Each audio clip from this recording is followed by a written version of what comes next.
अभी आपके पास श्वास है, अभी आप चल फिर रहे हैं, आप देख पा रहे हैं, सुन पा रहे हैं, समझ पा रहे हैं, अभी इसी वक्त आपको मन फिराना है और उस निशाने की ओर दौड़ना है मेरे प्रियो। Hallelujah, praise God. आइए हम लोग आगे और वचनों को हम लोग क्या करेंगे, रखेंगे और हम लोग क्या करेंगे, सीखेंगे। तो हम पढ़ेंगे कुलुस्सियों, ओके।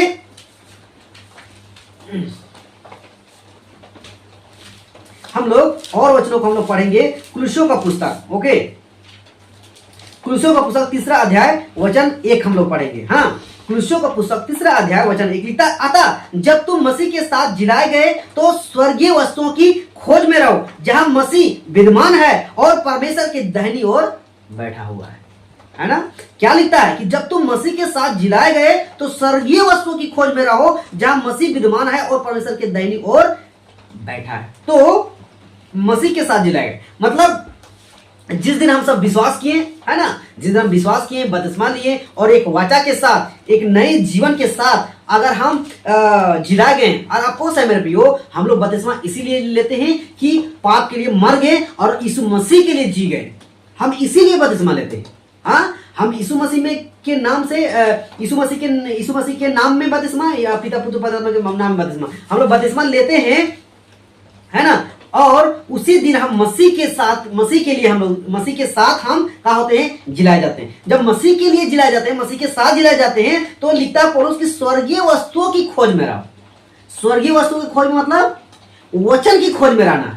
आप वचन की खोज में रहो, वचन के पीछे चलो और उसके आज्ञा में चलो, आपको स्वर्ग राज्य से कोई वंचित नहीं कर सकता। लेकिन आज क्या हो गया, मसीह समाज जो है ना, आज इसी में फेल हो गया है। आज बपतिस्मा तो लेते हैं, विश्वास तो करते हैं, बाइबल तो पढ़ते हैं, प्रार्थना तो करते हैं, चर्च तो जाते हैं, लेकिन वो स्वर्गीय वस्तुओं के खोज में नहीं रहते, वो भूल जाते हैं। उनको ऐसा लगता है ना, अभी मैंने बताया थोड़ी देर पहले कि वो विश्वास करता है, बपतिस्मा लेता है और चर्च जाता है और दशमांश देता है, तो उसको लगता है कि हमारा उद्धार कंफर्म है, हमको कोई वंचित नहीं कर सकता। ऐसा सोच के स्वर्गीय वस्तुओं की खोज में नहीं रहते। मेरे प्रिय, स्वर्गीय वस्तुओं की खोज के मतलब है हमें वचन में बने रहना है और भेद की बातों को जानना है और गंभीर की बातों को जानना है और उस रास्ते में, उस निशाने की ओर हमको क्या करना है, दौड़ना है। तो पौलुस कहता है स्वर्गीय वस्तु की खोज में रहो, जहां मसीह विद्यमान और परमेश्वर के दाहिनी ओर बैठा है। तो हमारा परमेश्वर, हमारा यीशु मसीह परमेश्वर के दाहिनी ओर जा बैठा है। हमें उसकी ओर खोज करना है। यीशु मसीह कैसे गया, वो अपनी दैनिक जीवन में, अपनी जो संसार में जितना दिन रहा 33 साल, वो कैसे जिया, वैसे जीना है हम लोग को। मेरे प्रियो, उसी के खोज में रहना है, ना कि संसार की। आज के विश्वासी लोग, आज के परमेश्वर सेवक लोग क्या कर रहे हैं, आज क्या कर रहे हैं लोग, आज संसारिक वस्तु में खोज में, आशीष कैसे आएगा, चंगाई कैसे होगा, हाँ, हमारा नौकरी कैसे लगेगा, हमारा वीजा कैसे लगेगा, हमारा बिजनेस आगे कैसे बढ़ेगा, हम रुपये वाला कैसे बनेंगे, आज इसकी ओर खोज में लगे रहते हैं। और यही वजह है कि क्या करता है, बड़े बड़े पहाड़ पर सेवक के पीछे भागते हैं, जो बड़े बड़े टाइटल लगा के घूमते हैं और बड़ा बड़ा क्रूसेड मीटिंग होता है, कन्वेंशन होता है, उसकी और विश्वासी लोग जाते हैं और प्रार्थना करवाते हैं। हाँ, क्या बोलते हैं, लिख के भी देते हैं प्रार्थना करने के लिए, ताकि उसको लगता है कि हमारा समस्या दूर हो जाए, हमारा विपत्ति दूर हो जाए, दुख दूर हो जाए, हमें चंगाई मिल जाए और हमको आशीष मिले, अनुग्रह मिले, दया हो हम पर। ऐसा मेरे प्रियो, आपका जीवन कैसा है, आपका जीवन सही है, आपके साथ चंगाई है, आपका जीवन सही है, आपके चिन्ह आपके साथ है। अगर आपका जीवन सही है, आपका उद्धार आपके साथ है, आपका जीवन सही है, आप ब्लेसिंग होते जाओगे। अगर नहीं भी होगे तो मेरे प्रियो, आत्मिक चीजों में आप ब्लेसिंग है, आपको स्वर्ग जाने से कोई वंचित नहीं कर सकता है। लेकिन आज मसीहत लोग जो है ना, इसी का उल्टा कर देते हैं, यही दिक्कत है। इस बात को क्या करते हैं लोग, नहीं समझते हैं, है ना। आपको समझना इस बात को। हाँ, आगे और वचनों को हम लोग पढ़ेंगे। हाँ, दूसरा कुलुस्सियों का वचन दूसरा लिखता है, पृथ्वी पर की नहीं परंतु स्वर्गीय वस्तुओं पर ध्यान लगा। पौलुस साफ साफ बोल रहा है कि स्वर्गीय वस्तु पर ध्यान लगा। स्वर्गीय वस्तु का मतलब है वचन की खोज में ध्यान, वचन में ध्यान लगा, संसारिक चीजों में ध्यान मत लगा। वचन में जितना ध्यान लगाओगे, वचन में जितना खोज करोगे, वचन में मजबूत जितना होगे, आपको स्वर्ग राज्य से वंचित नहीं हो सकता। लेकिन आज ऐसे ही कर दिया, उल्टा कर दिया। वचन सही तरीके से, ठीक तरीके से नहीं पढ़ते हैं, नहीं समझते हैं, नहीं लेके चलते। हाँ, और फिर और ऊपर से दूसरा गलती का क्या कर देते हैं कि ये लोग सांसारिक वस्तु में खोज में रहते हैं कि हम बहुत बड़ा घर कैसे बनाए, बहुत बड़ा 4 व्हीलर कैसे ले हम, और ऐसो आराम का जीवन कैसे जिए हम, इसकी खोज में रहते हैं। और यहाँ तक कि प्रार्थना तक करते हैं, यहाँ तक कि पैसा छींटते हैं पास्टरों के ऊपर कि हमको काम मिल जाए, नौकरी मिल जाए, प्रार्थना करवाता है पैसा दे देके। तो ये टोटल का है, गलत है। तो पौलुस खुद बता रहा है कि पृथ्वी की नहीं परंतु स्वर्गीय वस्तुओं पर ध्यान लगाओ। तीसरा, क्योंकि तुम तो मर गए और तुम्हारा जीवन मसीह के साथ परमेश्वर में छिपा हुआ है। दैट्स इट, है ना। हम तो संसारी के लिए मर गए मेरे प्रियो, तो हम संसारी के पीछे क्यों भागे, संसारिक वस्तु के पीछे क्यों भागे? हमको भागना है स्वर्गीय वस्तु में। अब इसका मतलब ये नहीं कि कमाना छोड़ दो, नौकरी करना छोड़ दो, घर द्वार छोड़ दो, बिजनेस छोड़ दो, बिल्कुल नहीं। आपको जो जीविका का जो साधन है उसको करते रहना है मेरे प्रियो, और मसीह के शिक्षा में आगे बढ़ना है, मसीह के वचन में बढ़ना है, मसीह के देह के लिए उन्नति का कारण बनना है। ये है कॉन्टेक्स्ट, है ना। शरीर जब तक है तो शरीर को भी जरूरत है भोजन। आत्मा अगर अभी जीवित है, आत्मा हमारे साथ है, तो आत्मा को भी भोजन की आवश्यकता है। तो दोनों को बैलेंस लेके चलना पड़ेगा। आप जो मसीह समाज जो है ना, यही चीज तो नहीं करता है, शारीरिक को पूरा करता है, आत्मिक को पूरा नहीं करता है। शारीरिक को जैसा चलना चाहिए वैसा खूब चलाता है, लेकिन आत्मा को जैसा चलना चाहिए वैसा नहीं चलता है। और ये आत्मा और शरीर दोनों साथ नहीं चल सकता है, बिल्कुल नहीं। आत्मा को कुछ और पसंद है और शरीर को कुछ और। तो हमें शरीर को क्या पसंद है उसके पीछे नहीं भागना है, हमको आत्मा को क्या पसंद है उसके पीछे भागना है। और परमेश्वर यीशु मसीह यही तो चाहता है कि तुम आत्मिक रीति चलो, आत्मिक उन्नति करो। इस बात को क्या करना है, समझना है। और देखिए 5 वचन क्या कहता है। अच्छा, 4 वचन बचा हुआ है ना। कुलुस्सियों का 3:4 लिखता है, जब मसीह जो हमारा जीवन है प्रकट होगा तब तुम भी उसके साथ महिमा सहित प्रकट किए जाओगे। तो ये कब होगा? जब हम उसके साथ हम कब होंगे? जब हम स्वर्गीय वस्तुओं में, स्वर्गीय वस्तु की खोज में रहेंगे, वचन की खोज में रहेंगे, वचन के अकॉर्डिंग हम चलेंगे। तब जाके जब यीशु मसीह जब आएगा महिमा में, तो हम उसके साथ पाए जाएंगे और प्रकट होंगे। नहीं तो मेरे पूरे नहीं उसके साथ प्रकट हो सकते, बिल्कुल नहीं। 5 वचन आइए हम लोग पढ़ते हैं। इसलिए अपने उन अंगों को मार डालो जो पृथ्वी पर है, अर्थात व्यभिचार, अशुद्धता, दुष्कामना, बुरी लालसा और लोभ को जो मूर्ति पूजा के बराबर है। आज यही तो आज काम कर रहा है मसीहोत में। हाँ, क्या क्या काम कर रहा है? लिखता है व्यभिचार। आज मसीहत में व्यभिचार की कमी नहीं है। आज जैसा संसारिक लोग कर रहा है ना, कहीं उससे बढ़कर क्या कर रहा है, मसीहत में भी बिगड़ा हुआ है, ये चीज है। हाँ, फिर लिखता है अशुद्धता, अशुद्ध काम, जो चीज करना नहीं चाहिए मसीह लोगों को, जिससे नफरत करना चाहिए, आज उसी से प्यार कर बैठते हैं मसीह लोग। ये गलत बात है, इसी को बोलते हैं अशुद्धता। और लिखता है दुष्कामना। हाँ, दुष्कामना भी करते हैं, मतलब दूसरों को बद्दुआ देना, दूसरों को श्राप देना, दूसरों को उल्टा सीधा बोलना, ये क्या है? दुष्कामना। आप दुष्कामना कर रहे हैं। हाँ, तो ये चीज नहीं करना चाहिए। और फिर लिखता है बुरी लालसा। लालसा मतलब बुरी सोच, बुरी विचार, ये सब क्या है? बुरी लालसा है। आप बुरा चीज के बारे में आप सोच विचार कर रहे हो, बुरा चीज को आप लालसा कर रहे हो, तो ये चीज नहीं होना चाहिए मसीहत में। हाँ, और लिखता है और लोभ। हाँ, लोभ तो आज मत पूछिए। और ये लोभ सबसे बड़ा, सबसे ज्यादा किस में आ गया है? पास्टर, प्रचारक, सेवक में। हाँ, ये लोग दशमांश के पीछे इतना भागते हैं कि मत पूछिए। और जो अच्छा खासा कमाता है ना, उसके पीछे भागते हैं ये लोग। क्यों? उसको पता है कि इसके पास बहुत पैसा है, अच्छा खासा कमाता है, इसको पीछे भागेंगे, इसको पीछे भगाएंगे तो हमें इससे मोटा रकम मिलेगा। और जब मोटा रकम मिलेगा तो हम अच्छी गाड़ियों में घूमेंगे, अच्छे घरों में रहेंगे, ऐसो आराम का जीवन बिताएंगे। इसके चलते ये लोग लोभी बनते हैं। और साथ ही साथ विश्वासों को मैं नहीं छोड़ूंगा, विश्वासी लोग भी लोभी हैं। ये लोग क्या लोभ करते हैं पता है? दशमांश देंगे तो हमको आशीष मिलेगा। लो, कितनी गलत सोच है, कितनी गंदी सोच है, जो कि पौलुस यही चीज को तो बोल रहा है कि अपने उन अंगों को क्या करो, मार डालो। जो ऐसा सोच विचार आता है ना, इन सब को मार डालो। पौलुस 1 कुरिन्थियों 9 अध्याय में कह चुका है ना कि मैं अपने अंगों को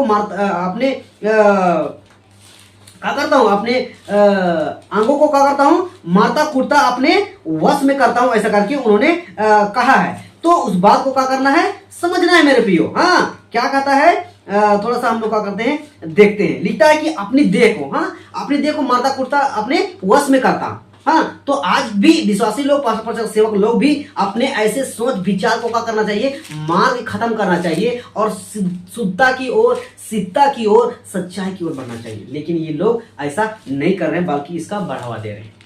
तो मेरे प्रियो, ऐसे कामों से आपको लड़ना होगा, फाइट करना होगा, उसको खत्म करना होगा। हाँ, यस, क्यों? क्योंकि लिखता है कि लोभी को जो मूर्ति पूजा के बराबर है। मेरे प्रियो, इन सारी काम को कर रहे हैं ना, तो ये सारी काम एक साइड और मूर्ति पूजा एक साइड, ये दोनों पैरेलल है, समानता है। जितना आप मगर जो कोई ये सारी काम को नहीं कर रहा है, हाँ, गलत काम है, बुरी सोच विचार, इन सारी चीज कुछ नहीं कर रहा है, अच्छा जीवन जी रहा है, हाँ, लेकिन अगर मूर्ति पूजा कर रहा है ना, तो भी परमेश्वर की दृष्टि में वो गलत कर रहा है। अगर यदि वो मूर्ति पूजा नहीं कर रहा है और इधर ये सारी काम को कर रहा है, हाँ, व्यभिचार, अशुद्धता, दुष्कामना, बुरी लालसा, लोभ, ये सारी चीजों कर रहा है, तो मूर्ति पूजा के बराबर है। दोनों सेम है मेरे प्रियो। तो इन दोनों जो सिमिलर है, जो समानता है, जो कंपेयर में आता है, उन सब को क्या करना है, काट के खत्म कर देना है। That's it. इस बात को क्या करना है, समझना। आइए हम लोग और वचनों को हम लोग देखेंगे और फिनिश करेंगे, है ना। हम लोग निकालेंगे दूसरा तीमुथियुस, ओके, हम लोग दूसरा तीमुथियुस उसका दूसरा चौथा वचन हम लोग पढ़ेंगे, है ना। तो आइए हम लोग इस वचन को हम लोग पढ़ेंगे और हम लोग फिनिश करेंगे और कुछ बातों को रखते हुए, है ना। दूसरा तीमुथियुस उसका चौथा अध्याय, जी हाँ, दूसरा तीमुथियुस चौथा अध्याय वचन 7 का क्या कहता है, आइए हम लोग पढ़ते हैं। लिखता है, मैं अच्छी कुश्ती लड़ चुका हूं, मैंने अपनी दौड़ पूरी कर ली है, मैंने विश्वास की रखवाली की है। कौन बोल रहा है? पौलुस। पौलुस जैसा आपको भी हिम्मत होना चाहिए। पौलुस जैसा ऐसा काम करके सिद्धता की ओर बढ़ना चाहिए कि ये हिम्मत आपके अंदर भी होना चाहिए। और ये हिम्मत कब आएगा? बुढ़ापे के समय, जब हाथ पैर नहीं चलेगा, उस समय आपको ये आपके अंदर से फील होना चाहिए। पौलुस को ऐसा फील क्यों हो रहा है, ऐसा लिख क्यों रहा है? क्योंकि उन्होंने जब तक उसका शरीर हाथ पांव चला, तब तक वो क्या किया? अपना सेवा को, अपना मसीह दौड़ को क्या किया? वो पूरा किया। इसीलिए यहां लिखता है कि मैं अच्छी कुश्ती लड़ चुका हूं, है ना। अच्छी कुश्ती लड़ चुका हूं। ये कुश्ती वाला, लड़ने वाला वो सफल जब होता है, विजेता हो जाता है, तो क्या कहता है? मैं सफल हो गया, मैं विजय हो गया, मैं उस दौड़ में सफल हो गया, लड़ चुका हूं, पूरा कर चुका हूं, वो कहता है। तो मेरे प्रिय, पौलुस भी यही कहता है। पौलुस जो अपना जो शारीरिक जितना उसको ताकत था अपने अंदर, उस दिन तक उन्होंने क्या किया? अपना दौड़ को क्या किया? मसीह दौड़ को पूरा किया। उसके चैप्टर को पढ़ेंगे मेरे प्रियो, प्रेरितों का काम और आगे की बातों को, तो आपको बहुत सारी बातों को देखने को मिलेगा। उसके साथ परेशानी आया, दुख आया, पीड़ा आया, महासभा में सौंपा गया, राजाओं के हाथों में सौंपा गया, कहाँ नहीं सौंपा गया उसको, लेकिन उन सब के बीच में वो एक बात के आगे टिका रहा कि यीशु मसीह ही सच्चा खुदा है, यीशु मसीह ही परमेश्वर का पुत्र है। ऐसा करके वो एक बात, और जहां जहां उसको सौंपा जाता था मेरे प्रियो, वो अपना गवाही पूरा साफ और क्लियर तरीके से दिया है। वैसे ही आज हम सबको भी एक गवाह बन के चलना है मेरे प्रियो, तब जाके आप सफल होगे, है ना। तो वो किया, वो अपना लाइफ में वो किया, इसलिए कहता है कि मैं अच्छी कुश्ती लड़ चुका हूं, मैंने अपनी दौड़ का कर लिया है, पूरी कर लिया है, मैंने विश्वास की रखवाली की है। आज के मसीह समाज का हो गया है, जिस विश्वास को रखवाली करना चाहिए ना, आज उस विश्वास को क्या कर लिया है? खो दिया है। आज विश्वासी तो कहलाता है खुद को, लेकिन वो विश्वास योग है नहीं। मैं वीडियो बनाया है पीछे कि विश्वासी नहीं, विश्वास योग मसीह बनो, मैंने एक वीडियो बनाया था, हाँ, बनाया है। तो इस बात को क्या करना, जिस विश्वास के साथ यीशु मसीह में आए हो, उस विश्वास को पकड़ के आपको क्या करना है? पूरा करना है। उस विश्वास को अगर विश्वासघात करते हो तो आपका मसीह जीवन बिल्कुल बेकार है। आपको मसीही पर विश्वास करना, मसीह के पीछे चलना बिल्कुल बेकार है। उससे अच्छा है आप संसारिक हो जाओ, खाओ पियो, मौज मस्ती करो, मरो और नरक चल जाओ। ऐसो भी नरक जाने वाले हो अगर विश्वास योग नहीं हो तो। विश्वास योग हो, प्रेज गॉड, ठीक है। इस बात को क्या करना है? समझना है। आइए हम लोग और बातों को हम लोग रखते हुए आगे बढ़ेंगे, है ना। और 8 वचन कहता है इसी का, दूसरा तीमुथियुस चौथा वचन 8 लिखता है, भविष्य में मेरे लिए धर्म का वह मुकुट रखा हुआ है, जिसे प्रभु जो धर्मी और न्यायी है मुझे उस दिन देगा, और मुझे ही नहीं वरन उन सब को भी जो उसके प्रकट होने को प्रिय जानते हैं। तो पौलुस बोल रहा है कि भविष्य में मेरे लिए धर्म का मुकुट रखा हुआ है। सोचिए, पौलुस को इतना विश्वास हो गया था अपने काम पर कि वो बोल भी दिया कि मेरे लिए धर्म का वह मुकुट रखा हुआ है, जो धर्मी और न्याय है मुझे उस दिन देगा। किस दिन? जब ये मुकुट बांटा जाएगा। हालेलुया, प्रेज गॉड, है ना। तो उसको उस दिन मिलेगा। क्यों? क्योंकि उस विश्वास के साथ वो दौड़ दौड़ा है, उस निशाने के साथ उन्होंने दौड़ दौड़ा है। तो हम सबको भी वही निशाना के साथ दौड़ना है, उसी विश्वास के साथ दौड़ना है। ऐसा हिम्मत होना चाहिए। आखिरी क्षण में, आखिरी श्वास चल रहा है, उस तक आपको ये हिम्मत होना चाहिए बोलने का। ऐसा हिम्मत कहां से आएगा? जब आप सत्य में चलोगे, आप सच्चाई में चलोगे, सच्चाई और खराई के साथ चलोगे और काम करोगे, तभी तो हिम्मत आएगा, और नहीं तो नहीं। और मुझे ही नहीं, और उन सबको भी जो उसके प्रकट होने के प्रिय जानते हैं। वो खुद को सिर्फ प्रेजेंट नहीं कर रहा है, वो बोल रहा है कि अगर वो लोग भी जो मुझे ही नहीं, और उन सबको जो उसके प्रकट होने को प्रिय जानते हैं, जो प्रकट होने को प्रिय जानते हैं ना, वो बहुत ही धीरज और सच्चाई और खराई के साथ आज भी प्रतीक्षा कर रहे हैं मेरे प्रियो। उस समय भी कुछ लोग प्रतीक्षा कर रहे थे, आज भी कर रहे हैं। तो पौलुस उसी को इंगित कर रहा है कि मुझे नहीं, उन सबको भी जो उसके प्रकट होने का प्रतीक्षा कर रहे हैं, तो उसको भी मिलेगा, आपको भी मिलेगा। लेकिन आप उस योग बने रहो, आप उसकी प्रतीक्षा करते रहो, उस विश्वास को बनाए रहो, उस प्रिय को प्रकट होने तक प्रतीक्षा करते रहो, जरूर आपको मिलेगा, नहीं तो नहीं मिलेगा। और एक वचन हम लोग और दो वचन है ना। दूसरा तीमुथियुस 4 का, हाँ, और वचन दूसरा तीमुथियुस दूसरा अध्याय वचन 1 को हम लोग देख लेते हैं, है ना। दूसरा तीमुथियुस दूसरा अध्याय वचन 1 क्या कहता है?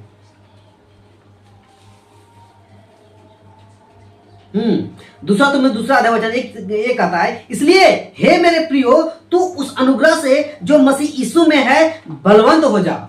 हाँ, तो अगर हमें मसीह दौड़ में दौड़ना है तो हमें बलवंत बनना होगा मेरे प्रियो, हमें मजबूत बनना होगा, बच्चों के समान नहीं बनना होगा, बालक के समान नहीं बनना होगा, दूध पीते हुए बच्चे के समान नहीं बनना है, हमें बलवान बनना है, हमें मजबूत बनना है, तभी तो मसीह को समझ पाएंगे, अन्यथा नहीं समझ पाएंगे। मेरे प्रियो, आज मसीह समाज में क्या है? आज बलवंत लोग नहीं पाए जाते, यही दिक्कत है। आज कौन लोग पाए जाते हैं? आज वो लोग पाए जाते हैं जो दूध पीते बच्चे हैं। उसको अगर सच्चाई की बातें, खराई की बातें, गंभीर की बातें, भेद की बातें अगर उसको समझाओ, बताओ, पढ़ाओ, तो बोलेगा कि नहीं, ये दूसरे प्रचार कर रहा है, हमको अच्छा नहीं लग रहा है, हमको ठीक नहीं लग रहा है। उसको डांट का प्रचार करो, उसको पाप का प्रचार करो, तो उसको क्या कर लगता है? ठीक नहीं लगता है। वो बोलेगा सीधे कि हमको ठीक नहीं लग रहा है। क्यों ठीक नहीं लग रहा है? क्योंकि उस काम में वो लिप्त है। उसको चाहिए कानों की खुजली मिटाने वाला पास्टर प्रचार चाहिए, उसको ऐसा प्रचार चाहिए। मेरे प्रियो, ऐसे प्रचार में ही ध्यान लगाओगे, आप स्वर्गराज नहीं जा सकोगे। आप पूरी बाइबल में देखिए, चाहे नबी हो, चाहे भविष्यवक्ता हो, चाहे यीशु मसीह हो, चाहे उसके चेले हो, जितना भी है सब डांट का प्रचार किया है, सच्चाई का प्रचार किया है, खराई का प्रचार किया है, एक चेतावनी को भी लेके प्रचार किया है। सिर्फ अनुग्रह, आशीष, छुटकारा, चिन्ह, चमत्कार के ही काम नहीं किए। That's it. इस बात को क्या समझ। और आज में समाज क्या लेके चलता है? सिर्फ आशीष और अनुग्रह और छुटकारा और चिन्ह चमत्कार, बस। पास्टर लोग भी यही चीज को खाली लेके चल रहे हैं। अगर इस चीज को लेके चलेंगे मेरे प्रियो, वो पक्का धोखा खाने वाले हैं, एकदम 100% वो धोखा खाने वाला है। और ये साफ साफ दिखाई भी दे भी रहा है कि आज मसीह समाज जो खुद को विश्वासी कहलाते हैं ना, ये लोग कहाँ होने वाला है? धोखा खाने वाला है। हाँ, और एक वचन लास्ट हम लोग पढ़ के हम लोग क्या करेंगे? फिनिश करेंगे, ठीक है। इब्रानियों का पुस्तक 12 अध्याय वचन 1 से हम लोग देखेंगे, ठीक है। इब्रानियों का पुस्तक 12 अध्याय वचन 1 लिखता है, इस कारण जबकि गवाहों का ऐसा बड़ा बादल हमको घेरे हुए हैं, तो आओ हर एक रोकने वाली वस्तु और उलझाने वाली पाप को दूर करके वह दौड़ जिसमें हमें दौड़ना चाहिए, धीरज से दौड़िए, है ना। इस बात को क्या करना है? समझना है मेरे प्रियो। लिखता है कि इस कारण जबकि गवाहों का ऐसा बड़ा बादल हमको घेरे हुए, जो आओ घेरे हुए गवाहों का बादल, मतलब मेरे प्रियो, यीशु मसीह के गवाह अभी भी है, अभी भी हमको छाया कर रहा है, हमको घेरे, हमको अभी भी, आपको भी अभी भी घेरे हुआ है, छोड़ नहीं दिया है मेरे प्रियो। बस उस बादल को पहचानना है, ओके। उस बादल को पहचानना है। आपको कोई डांट का प्रचार कर रहा है, पाप का प्रचार कर रहा है, उसको सुनो, जांचो, परखो। और अगर क्या, अगर डांट का प्रचार कर रहा है, पाप का प्रचार कर रहा है, तो सही प्रचार करना है, कौन सा गलत प्रचार कर रहा है? हाँ, क्या पुराने नियम में भविष्यवक्ता लोग, नबी लोग पाप का प्रचार नहीं किया, डांट का प्रचार नहीं किया? अफकोर्स किया। कितने लोगों को क्या क्या नहीं सुनाया है? यीशु मसीह क्या नहीं बोला है? सांप बोला है, कुत्ता बोला है, सुअर बोला है, निकम्मा बोला है, और क्या क्या नहीं बोला है? पौलुस पतरस क्या बोला है? सबको तो डांट लगाया। क्यों? डांट लगाएगा तभी तो उस अच्छे से जीवन जिएगा, तभी तो स्वर्ग राज्य पहुंचेगा। तो आपको भी इसको क्या करना है? बर्दाश्त करना है और समझना है और आगे लेके चलना है। तो उसी को बोलता है कि इस कारण जबकि गवाहों का ऐसा बड़ा बादल हमको घेरे हुए हैं, जो बादल घेरे हुए हैं, तो आओ हर एक रोकने वाली वस्तु और उलझाने वाली पाप को दूर करके। आज क्या हो रहा है? हाँ, हर एक रोकने वाली वस्तु आज क्या रोक रहा है? हाँ, आपको व्यभिचार रोक रहा है उसी ओर बढ़ने के लिए, फिल्मी गीत आपको रोक रहा है, पिक्चर रोक रहा है, लड़ाई झगड़ा रोक रहा है, गाली गलौज रोक रहा है, आपको क्या बोलते हैं, बहुत सारा पाप बुरा है, संसारिक अभिलाषा है, हाँ, बहुत सारा चीजों है जो कि आपको क्या कर रहा है? रोक रहा है, उस दौड़ में जाने से रोक रहा है। अगर उस दौड़ में उन सारी वस्तु, जो रोकने वाली वस्तु है ना, अगर उसकी और ध्यान लगाओ और उसमें अगर फंस गए उसमें ना, आप आगे दौड़ को पूरा नहीं कर सकते हो मेरे प्रियो। आप फेल हो जाओगे और आप नरक में पाए जाओगे। तो आपको संभालना है, बचना है मेरे प्रियो। पहलवान हो, रेसलर हो, दौड़ता है मेरे प्रियो, वो बीच में जाके इधर उधर ध्यान को नहीं भटकाता है। अगर उसको पता है कि ध्यान भटकाएंगे तो हम उसमें विजय हासिल नहीं करने पाएंगे, है ना? ऐसा होता है। हाँ, तो हमको क्या करना है? हमें ध्यान भटकाना नहीं है, उन रोकने वाली वस्तुओं को क्या करना है? दूर करना। वही चीज लिखता है कि हर एक रोकने वाली वस्तु और उलझाने वाले पाप को क्या करना है? दूर करके वह दौड़ दौड़े जिसमें हमें लिखता है कि जिसमें हमें दौड़ना चाहिए, दौड़ना है, धीरज से दौड़े। हमको मेरे प्रियो मसीह जीवन क्या करना है? धीरज के साथ दौड़ना है। हमें जल्दबाजी नहीं करना है, हमें संसारिक अभिलाषाओं की ओर फोकस नहीं करना है, संसारिक अभिलाषाओं की तरफ फोकस नहीं करना है। हमें हम सबको क्या करना है? पाप, बुराई, घृणित काम, लड़ाई झगड़ा, विभिन्न प्रकार की लोभ, लालच, दशमांश, इन सब के पीछे लोभ नहीं करना है। इसके ऊपर ध्यान केंद्रित नहीं करना है। हमें ध्यान उस तरफ नहीं भटकाना है। हमें जल्दबाजी में बड़ा आदमी नहीं बनना है, पैसा वाला आदमी हमको नहीं बनना है। हमें मसीह दौड़ में धीरज से दौड़ना है और इन सब चीजों को क्या करना है? क्या करना है?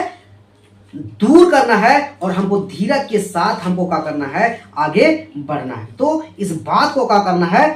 समझना है। इस बात को क्या करना है? समझना है। तो आई होप इस बात को क्या किए होंगे आप लोग? समझे होंगे, है ना? ये बात आप लोग क्या किए होंगे? समझे होंगे, आशा करते हैं। तो आज का जो टॉपिक था, आज का जो विषय था, क्या था कि मसीह दौड़ कैसे दौड़ना है। तो मैं थोड़ा सा सटीक में, शॉर्ट में मैं बताना चाहूंगा कि मसीह दौड़ जो है हमको बहुत धीरज के साथ दौड़ना होगा। और जो भी आज संसार में दिखाई दे रहा है, चाहे पाप हो, गुनाह हो, बुराई हो, लड़ाई झगड़ा हो, व्यभिचार हो, नशा हो, फिल्मी लाइन हो, बहुत सारी ऐसी बातें हैं, पिक्चर के गाने हो, नकपुरी गाने हो या भोजपुरी गाने, जो कुछ भी है, हमें इन सब से दूर रहना है मेरे प्रियो, है ना? हमको दूर रहना है। जब हम इन सब चीजों से दूर रहेंगे तो हम उस दौड़ में सही तरीके से दौड़ सकते हैं। अन्यथा हम क्या हो सकते हैं? हम पीछे हो सकते हैं, हम गिर सकते हैं, हम उस दौड़ में सफल नहीं हो सकते हैं। इस बात को क्या करना है? समझना है मेरे प्रियो, है ना? इस बात को हमको क्या करना है? समझना है। और मसीह दौड़ को क्या करना है? पूरा करना है ना? हमको क्या करना है? पूरा करना है। जब हम पूरा करेंगे मेरे प्रियो, तब जाके हमको वो मुकुट, वो विजय हमको प्राप्त होगा। आई होप बहुत अच्छे से समझे होंगे। और जितना हो सके मैं आप लोगों के बीच में अपनी बातों को रख चुका। और आप लोगों को समझना है, जांचना है, परखना है, अच्छा लगे दूसरों तक शेयर करिए और खुद मजबूत होइए और दूसरों को भी क्या करिए? मजबूत होइए। सो सबको जय मसीह, praise Lord, God bless you.